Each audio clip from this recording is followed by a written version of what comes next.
SJB presidential candidate Sajith presented his 50-year plan based on 5 basic policies through his Samata Jack election manifesto, which loosely translates to a win for all. Today, the 5 base points are building a resilient economy, empowering every citizen, enhance government service, protect quality of living and safeguarding the nation. Here are a few reliefs that have been proposed by Sajith Premadasa. Quote, "We will strengthen fiscal discipline as per the IMF agreement and continue with difficult but necessary reforms to meet the targets of revenue, primary balance and debt. In the case of agreeing to a solution that allows for clawback clauses for foreign creditors to benefit from more than expected GDP growth, we will insist that comparability for treatment will be extended to the EPF that bore the brunt of the domestic debt restructure. We will respect the autonomy of the Central Bank of Sri Lanka provided by the new act but hold the bank fully accountable for meeting its inflation target. We will revise the unfair burden sharing structure of the IMF-supported tax code revision that is forcing professionals to seek employment abroad. Personal income tax after the tax-free slab of 100,000 rupees per month will start at just 1% and increase up to 24% income up to around $500,000 per month. Corporate income tax. We will extend reducing up to 6% from the present 30% rate for profits on exports and introduce 15% base erosion and profit shifting or BEPS minimum alternate tax for multinational companies. We intend to reduce VAT to 15% once tax compliance improves through the use of public digital infrastructure to widening the tax net. Certain identified items in addition to essential food as consumables and inputs shall be made zero rated for VAT. Excise tax on cigarettes and alcohol and taxes on casinos will be adjusted to fund tax reductions. A guaranteed up to 15% savings interest rate will be provided for senior citizen savings." Unquote. A certain agreement has been reached with the Samagi Jana Balawegaya. We have to carry on with that arrangement. There is a massive difference between us and other international entities in terms of relationship with the IMF. According to us and the agreement, the entire effort we put in to arrive at an agreement with the international creditors is based on debt sustainability assessments. One could say that one room is smaller than the other room in this context. We have no issue with adjusting the dimensions of the rooms.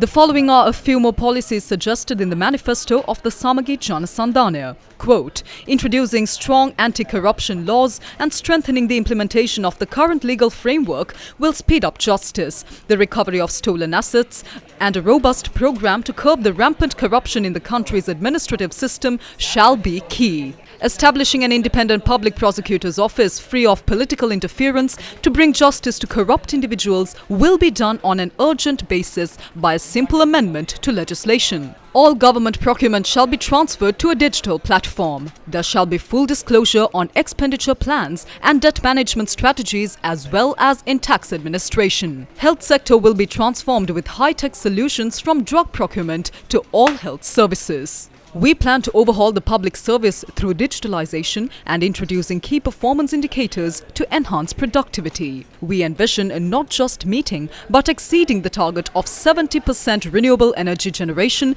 by 2030. The Battle for Solar Energy project, which has already added 1,300 megawatts to the national power grid, will be further promoted. Sri Lanka's national power grid will be transformed into a smart grid within 5 years." Unquote. There are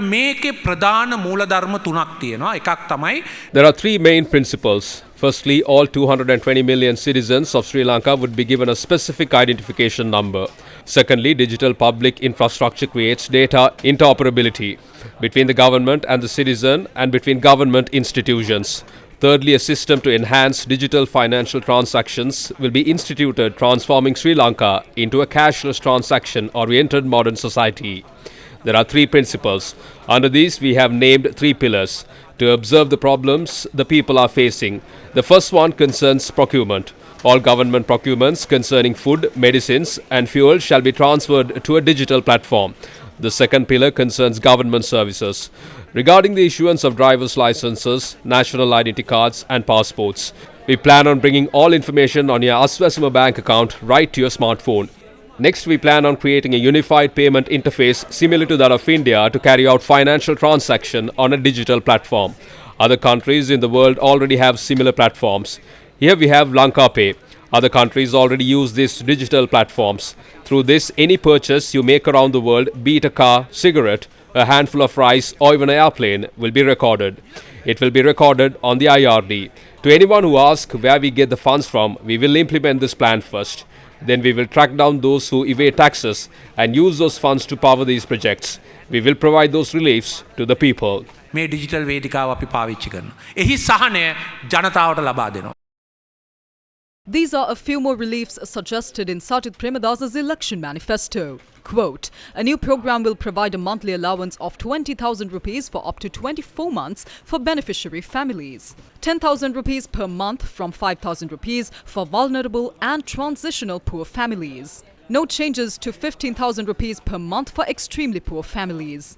Continue benefits with enhanced amount to patients with chronic kidney disease of unknown etiology or CKDU and elderly citizens. 10,000 rupees per month from 7,500 rupees for 50,000 CKDU affected persons. 5,000 rupees per month from 3,000 rupees for 820,000 elderly citizens.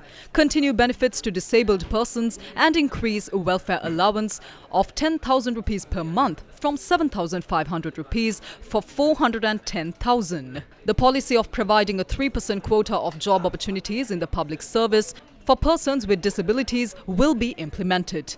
We will implement a fuel subsidy through a QR-based system benefiting farmers, Shakti rice millers, three-wheel drivers, fishermen and school transport sector drivers, ensuring targeted support for those who keep our economy and communities thriving. A priority of the new government will be to introduce a bill that removes clauses against freedom of expression in the Online Safety Act No. 5 of 2024, permitting internet service providers to operate their industries without hindrance. An independent National Media Commission will be established with responsibilities for policy decisions and regulation related to media, considering the needs of all stakeholders in the print and electronic media.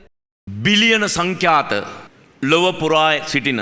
This is a victory not just to the Sri Lankans living around the world, but also the global population as a whole. Here is the pen drive which contains a detailed analysis of 46 topics. You could go through this using a language of your preference. Utilize this technology to access this document online. ඒ තාක්ෂණය අත්විඳින්න